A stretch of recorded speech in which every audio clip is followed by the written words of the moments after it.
in the heart of Europe, an empire rose that would shape the destiny of the world.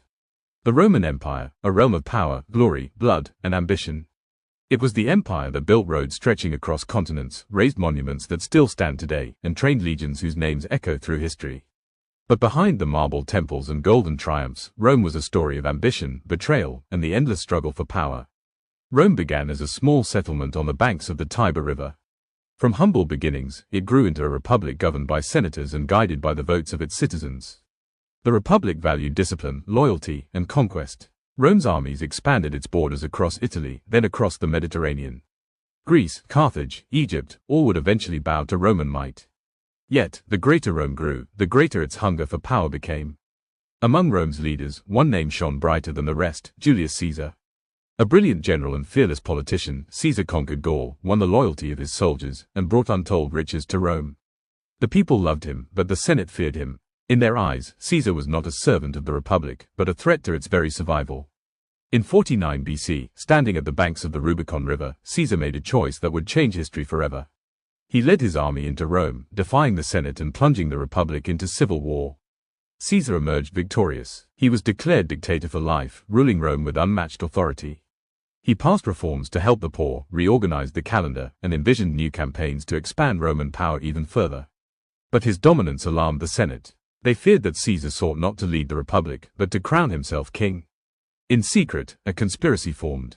On the Ides of March, 44 BC, Caesar entered the Senate house, and was struck down by the daggers of those he once called allies. The Republic celebrated his death, believing freedom had been saved. But instead, the assassination unleashed chaos. Rome descended into turmoil. Civil war once again ravaged the empire. Caesar's supporters, led by Mark Antony and Octavian, battled his assassins. The Republic fractured, torn apart by ambition and greed. Brutus and Cassius, leaders of the conspiracy, met their end in defeat and despair. But the struggle did not end there. Mark Antony and Octavian, once allies, became bitter rivals. Their conflict culminated in the great naval battle of Actium, where Octavian's forces triumphed.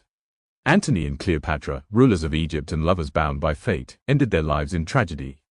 With their fall, Octavian stood alone as master of Rome. In 27 BC, Octavian was granted a new title, Augustus, the first emperor of Rome. The Republic was gone. The empire had begun. Under Augustus, Rome entered a golden age. Peace spread across the Mediterranean, trade flourished, and grand monuments were built to honor the gods and glorify the empire. The Colosseum, the aqueducts, the Roman roads, all symbols of a civilization that sought eternity. The legions marched to the edges of the known world, carrying Roman law, language, and culture with them. Rome had become the heart of the world, its power unmatched, its legacy eternal. From the rise of Caesar to the reign of Augustus, from the Republic's fall to the birth of empire, the story of Rome is one of ambition and destiny. Empires rise, and empires fall, but few have left a legacy as vast as Rome.